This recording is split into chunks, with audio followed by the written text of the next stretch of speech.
기도함으로 4월 7일 화요일 새벽 기도에 시작하겠습니다.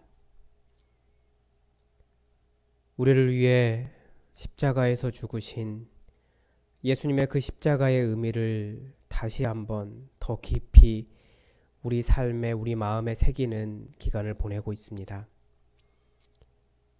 예수님 십자가 위에 달리시기 위해 예루살렘에 들어가시고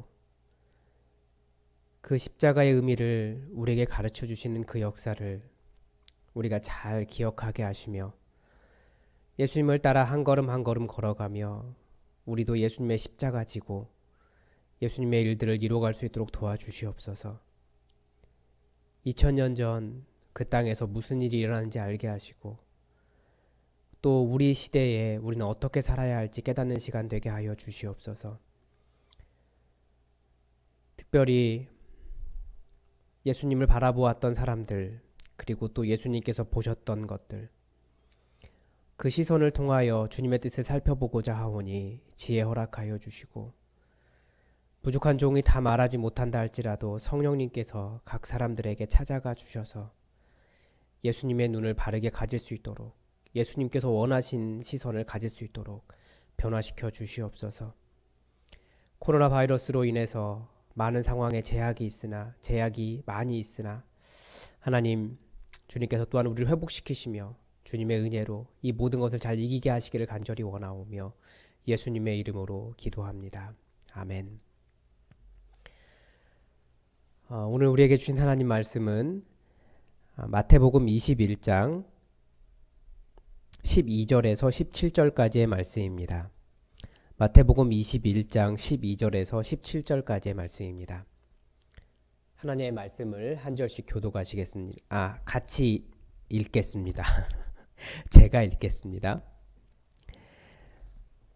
예수께서 성전에 들어가사 성전 안에서 매매하는 모든 사람들을 내쫓으시며 돈 바꾸는 사람들의 상과 비둘기 파는 사람들의 의자를 둘러 엎으시고 그들에게 이르시되 기록된 바 내 집은 기도하는 집이라 일컬음을 받으리라 하였거늘 너희는 강도의 소굴을 만드는도다 하시니라. 맹인과 저는 자들이 성전에서 예수께 나아오매 고쳐주시니 대제사장들과 서기관들이 예수께서 하시는 이상한 일과 또 성전에서 소리질러 호산나 다윗의 자손이여 하는 어린이들을 보고 노하여 예수께 말하되 그들이 하는 말을 듣느냐. 예수께서 이르시되 그렇다. 어린 아기와 젖먹이들의 입에서 나오는 찬미를 온전하게 하셨나이다 함을 너희가 읽어본 일이 없느냐 하시고 그들을 떠나 성 밖으로 베다니에 가서 거기서 유하시니라. 아멘. 오늘은 고난주간 두 번째 날입니다. 예수님의 십자가 사건의 이유를 생각해 보기 위해 고난주간에 있었던, 특별히 성경에 나오는 보다, 마태복음에 나오는 보다라고 하는 단어를 중심으로 살펴보고 있습니다. 어제는 예수님께서 눈을 만지셔서 보게 되어 예수님을 따른 두 맹인에 대해서 나눴습니다. 오늘은 예수님께서 예루살렘 성에 입성하시고 첫 번째 가신 성전에서 행하신 일을 본 대제사장과 서기관들의 시선으로 한번 보려고 합니다. 예수님께서 성전에 들어가셨습니다. 성전에 가보니까 성전 안에 장사하는 사람들, 돈 바꾸는 사람들, 비둘기 파는 사람들, 그런 사람들이 쭉 자리에 앉아 자리를 펴고 있고 한쪽에서는 소와 염소의 울음소리가 들리고 아마 거대한 우시장 같은 그런 냄새가 났을 겁니다. 왜냐하면 제사를 지낼 때 멀리에서 오는 사람들이 제물, 그러니까 소나 양이나 염소든지 그 제물을 끌고 오기가 어렵기 때문에 그 즉석에서 그 자리에서 제물을 살 수 있도록 했습니다. 율법에도 그렇게 되어 있으니까 그것이 문제될 것은 아니었습니다. 그런데 문제는 무엇이었습니까? 거기에 모인 사람들의 관심이 제사나 성전, 여호와 하나님이 아니라 장사였기 때문입니다. 예수님은 성전에 대해 이렇게 말씀하십니다. 내 집은 기도하는 집이라 일컬음을 받으리라 하였거늘 너희는 강도의 소굴을 만드는도다. 아마 이런 구절이 있는 것으로 봐서 예전부터 성전에는 이런 문제가 있었던 것 같습니다. 왜 그렇습니까? 항상 사람들의 관심은 무엇입니까? 이것은 동서고금을 막론하고 솔직하게 모든 사람들의 관심인 것 같습니다. 뭡니까? 돈입니다. 성전이 돈이 될까요? 안 될까요? 잘 압니다. 성전은 돈이 되었습니다. 그래서 중간기 시절에는 특히 예수님 시기에는 레위인이 제사장이 된 것이 아니라 돈을 주고 총독에게 자기 좀 제사장으로 세워달라고 요청을 하고 나중에 제사장이 되면 성전세를 더 뜯어내서 혹은 성전의 기물로 자기의 재산을 다 채웠습니다. 당시 역사를 보면 실제로는 진짜 아론 계열의 제사장들은 성전의 순수성을 위해 열심히 싸웠습니다. 그러나 권력과 돈 앞에서 무릎을 꿇고 쫓겨나서 자신들만의 공동체를 세웠던 것으로 보입니다. 어디서 알 수 있냐고요? 세례 요한을 한번 보십시오. 그는 아버지와 어머니 둘 다 아론 계열의 제사장이었고 그가 태어났을 때는 분명히 성전에서 그 부모님이 성전을 섬겼습니다. 그런데 그 세례 요한은 성전에 섬긴 것이 아니라 멀리 광야에 나가서 사람들에게 말씀을 전하고 세례를 주었습니다. 쫓겨난 거죠. 사실 어쩌면 우리가 여기에 교회를 세운 이유도 그것입니다. 교회의 진짜 주인이 누구인가? 교회에서 어떤 일이 일어나야 하는가? 이것이 우리의 질문이었고 또 동시에 우리의 대답입니다. 그런데 이것을 동시에 오늘 본문 속에서도 볼 수 있습니다. 예수님이 성전을 깨끗하게 하시고 성전이 기도하는 집이 되어야 함을 가르쳐 주시고 예수님께서 맹인과 저는 자들이 성전에서 예수님께 나아오니까 그 사람들을 고쳐주셨습니다. 그런데 이 일을 본 대제사장들과 서기관들 어떻게 판단했습니까? 15절 중반에 보면 이렇게 나옵니다. 이상한 일이라고요. 예수님이 오시면 당연히 일어나야 될 그 하나님 나라의 권능에 대해서 대제사장들과 서기관들이 보고 그것을 이상한 일로 판단을 했습니다. 그리고 성전에서 어린아이들이 예수님에 대해 호산나 다윗의 자손이여 하는 모습도 보았습니다. 그런데 이들의 반응이 무엇이었습니까? 14절 마지막 부분입니다. 보고 노하여. 이것이 대제사장들의 시선이었고 서기관들의 시선이었고 그들의 반응이었습니다. 예수님께서 하시는 하나님 나라의 권능과 그 아이들이 소리치는 모습을 보고 그들이 분노했다는 겁니다. 그들은 왜 화가 났을까요? 다음날 본격적으로 그들과 예수님의 논쟁이 시작되는데요. 첫 번째 논쟁은 논쟁 21장 23절에서 46절까지 예수님이 무슨 자격으로 그렇게 하는가에 대한 예수님의 권위 논쟁입니다. 그 권위 논쟁에서 예수님은 두 가지 비유를 말씀하십니다. 하나는 두 아들의 비유입니다. 어떤 사람에게 두 아들이 있었는데 포도원에 가서 일하라 라고 했더니 맏아들은 가겠습니다 라고 순종한 것처럼 말했지만 안 가고, 그러니까 불순종이죠. 둘째는 안 가겠습니다 라고 해놓고 뉘우쳐서 포도원에 가서 일했습니다. 그 둘 중에 누가 아버지의 뜻대로 한 사람입니까? 늦기는 했어도 뉘우쳐서 일하러 들어간 둘째 아들입니다. 예수님은 이 비유를 통해 대답은 잘 하는데 결국 말을 듣지 않은 첫째 아들이 바로 대제사장들과 서기관들이고, 비록 불순종한 것 같지만 나중에 뉘우치고 예수님의 역사를 보고 회개하고 돌아온 세리와 창녀들이 둘째 아들과 같다라고 말씀하십니다. 이때에도 대제사장들과 서기관들의 잘못을 지적하십니다. 21장 32절입니다. 그들이 보고도 끝까지 뉘우치지 않았다입니다. 예수님께서 말씀하신 두 번째 비유는 더욱더 충격적입니다. 어떤 주인이 포도원을 만들고 농부들에게 새를 주고 타국에 갔다가 열매를 거둘 때가 되어서 열매를 받으려고 종도를 보냈습니다. 그런데 농부들이 열매를 주기 싫어서 보냄을 받은 사람, 메신저를 그 주인이 보낸 사람을 죽였습니다. 그렇게 몇 번을 더 하자 이번에는 주인이 자기 아들을 보냈습니다. 최소한 자기 아들은 상속자니까 주인처럼 대우하겠지라고 해서 보냈는데, 그 농부들이 주인처럼 대하지 않고 이 아들이 상속자구나, 그러면 이 아들을 죽이면 이 포도원이 우리 것이 될 거야 라고 하면서 그 아들마저 죽여버렸습니다.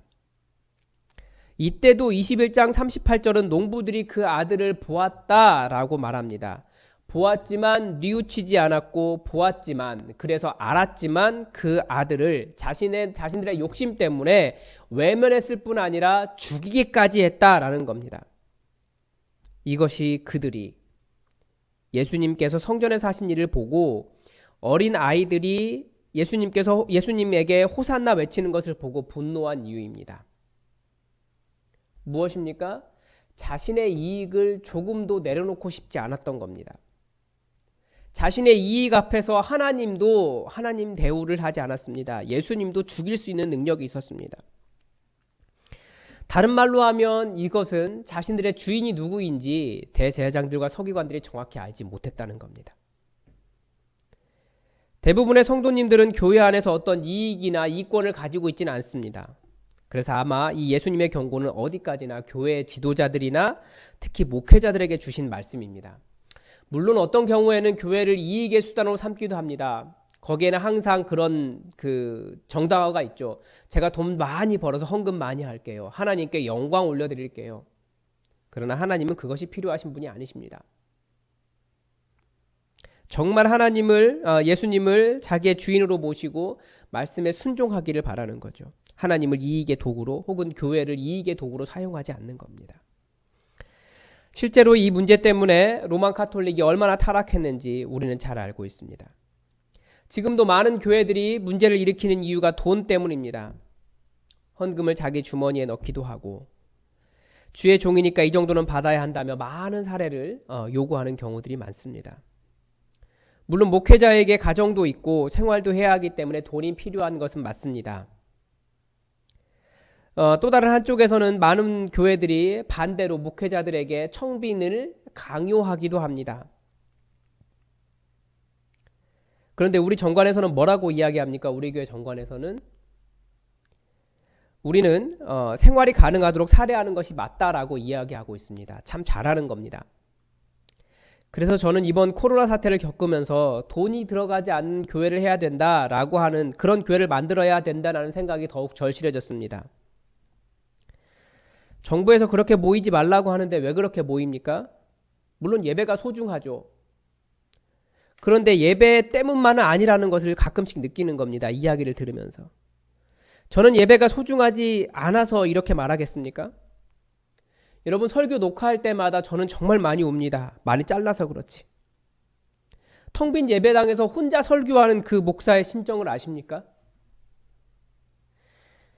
정말 눈물을 참을 수가 없어요. 그래도 안 모이는 게 섬기는 것이니까. 그래서 모이지 않는다고 계속 그렇게 주장을 하는 겁니다. 그래서 정말 가정에서 모여도 되는 이 목장 교회를 어떻게 더 교회로 만들 수 있을까? 정말 살려야 된다라고 하는 이유를 계속 발견하는 겁니다. 이런 문제가 왜 발생합니까? 바로 우리의 주인이 누구인지 제대로 모르기 때문입니다. 내일 또 말씀과도 연결이 되기 때문에 내일 더 자세하게 말씀드리겠지만 예수님을 믿는다고 하는 것은 내 삶의 주인을 예수님으로 바꾸는 것입니다. 그런데 아직도 주인이 바뀌지 않았기 때문에 예수님의 일이 이상해 보이고 예수님의 일을 이해하지 못하고 진짜 교회가 되어가는 일에 분노하는 겁니다. 내 삶의 주인이 어떻게 바뀔 수 있겠습니까? 그것이 하나님의 말씀에 순종하는가의 여부입니다. 그런 면에서 정말 우리 교회 비전은 너무 잘 지은 것 같아요. 말씀을 삶에 써가는 교회. 정확하게 이것입니다. 말씀을 표면적으로 아는 것은 누구나 할 수 있어요. 그러나 말씀에 순종하며 나를 포기하며 나를 내려놓을 줄 아는 것은 다른 이야기입니다. 하나님은 우리에게 계속 말씀하십니다. 그러나 말씀에 순종하지 않는다면 그때 그 대제사장들과 서기관들처럼 아들을 보고도 내 이익에 손해가 난다고 해서 예수님을 십자가에 못 박고 죽일 수도 있다는 겁니다. 하나님 나라는 말씀에 순종하는 사람들을 통해서 만들어지는 것이지 대제사장이나 서기관, 목사, 장로, 어느 교회 교인이라고 해서 그 이름 때문에 우리가 그리스도인 되거나 하나님 나라를 살 수 있는 것은 아닙니다. 여러분, 우리가 말씀에 순종해서 내 이익에 손해가 난다고 할지라도 말씀을 따라가는 믿음의 사람들이 되기를 주님의 이름으로 축복합니다. 기도하겠습니다. 하나님, 오늘 예수님의 하시는 일과 아이들이 예수님을 구원자로 부르는 일로 인해서 그것을 보고 분노했던 대제사장들과 서기관들의 모습을 보았습니다. 예수님 오셨는데 그 하나님 나라의 일이 지금 눈앞에서 이루어지는데 오히려 예수님을 공격한, 그리고 심지어 자기의 이익에 반하기 때문에 예수님을 십자가에 못 박은 대제사장들과 서기관들의 모습을 보았습니다. 하나님, 우리가 우리의 주인이 누구인지 온전히 알게 하시고 나에게 예수님 오셔서 나에게 이루어져야 할 하나님 나라의 권능을 온전히 알게 하시며 그 말씀을 삶에 써감으로 내 삶에 하나님 나라가 온전히 이루어지게 하여 주시옵소서. 예수님께 순종하는 백성 되게 하시고 예수님께서 원하시는 열매를 내놓으라고 할 때 또 그렇게 감사하며 드릴 수 있는 순종의 사람 될 수 있도록 우리를 인도하여 주시옵소서. 성령님으로 깨우치사 우리 마음 심령 깊은 곳에 진정한 주의 뜻을 아는 마음을 주시기를 원하오며 예수님의 이름으로 감사하며 기도드립니다. 아멘. 우리 계속해서 밤 9시가 되면 여러분 함께 기도해 주시기 바랍니다. 하던 일을 멈추고 기도해 주시기 바랍니다. 이 코로나 사태가 속히 끝날 수 있도록 그리고 우리가 다시 교회를 열고 교회 문을 열고 함께 예배하는 날을 달라고 기도합시다. 우리 성도들 아프지 않도록 여러분 기도해 주시고 또 삶에 어려운 문제가 발생하지 않도록 이 터널을 잘 이겨나갈 수 있게 기도해 주시기 바랍니다. 다 함께 기도하겠습니다.